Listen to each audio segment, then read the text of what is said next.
friends, welcome to today's video. If you're new here, my name is Rachel and I am on the Scrapbook Nerd design team, and today we are doing a layout and a project for the online crop that's going on in the Scrapbook Nerd Facebook group. The crop is called Fall is in the Air, and my challenge is called Back to the Books, and basically you're just documenting books. I am a huge reader. I love reading. I could tell you about all the books I've been reading lately. And every year I document like my books that I've read and all that good stuff. I share a lot about it on my personal Instagram as opposed to my crafty one.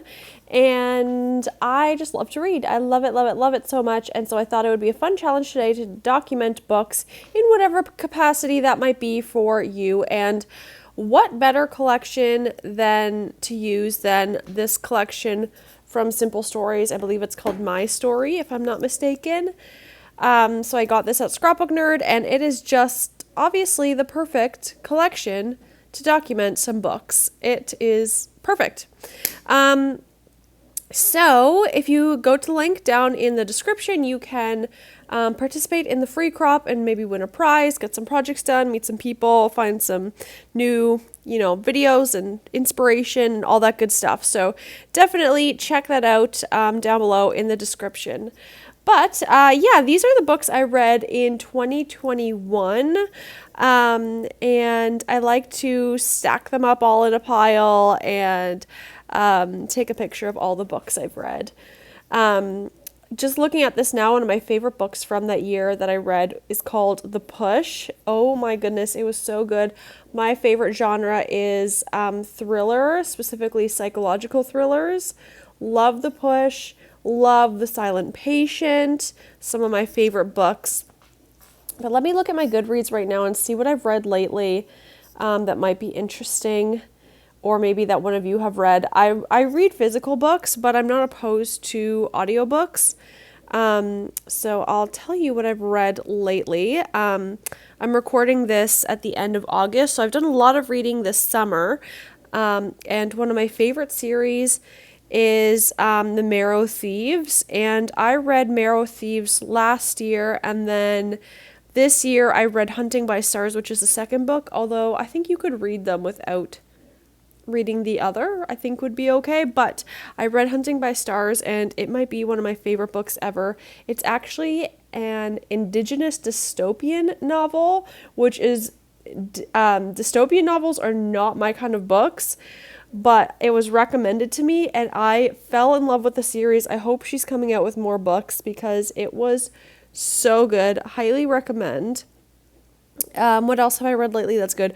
Yellowface by R.F. Kuang is really, really fascinating. It is about a woman who...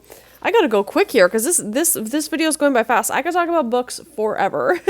I talk about a lot more personal stuff over on Patreon if you want to hear more of the rants and all of that fun stuff and life updates. But Yellowface is about these two women who graduate. They're writers. One is Chinese American, and she is a successful writer, but she dies tragically. This is not a spoiler. She dies tragically, and the other woman, who is white, steals her work and writes it off as her own and gets really rich off of it. So it is very interesting. I highly recommend it. And yeah, that's a book I recommend. I've also listened to a few audiobooks that have been really good. Spare, that's Prince Harry's book. I'm Glad My Mom Died, Jeanette McCurdy's book. And I'm currently listening to Kelly Ripa's book. So anyway, I could go on and on about books, but I won't bore you. I would love to see what you're documenting, what you're reading. Let me know down below what you've read this summer, what you would recommend. I would love to know. Big reader over here. And yeah, so anyway, back to the layout. I kind of have two titles here, The Good Life and 2020 Books I Read, which doesn't totally make sense, but whatever, it works with what I had, and the color schemes and how I wanted the layout to look. And I just go with the flow with these things. I don't plan out my page perfectly. And I do some black outlines at the end. I kind of wish I sewed it. I think that would look a lot cleaner, but I'm still happy with the way it looks.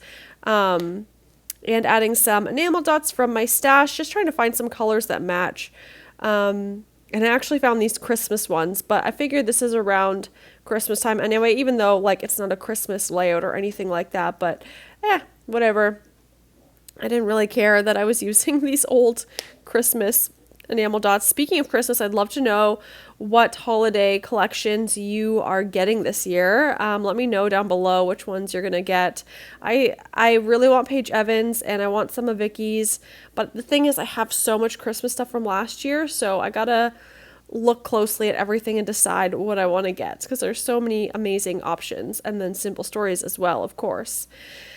So I'm doing an outline here, and sorry about Harvey in the way. I actually I didn't want to move her because she was being so sweet, and at the end when I show what the layout looks like, I accidentally went really close up and I meant to zoom out, so I zoomed out.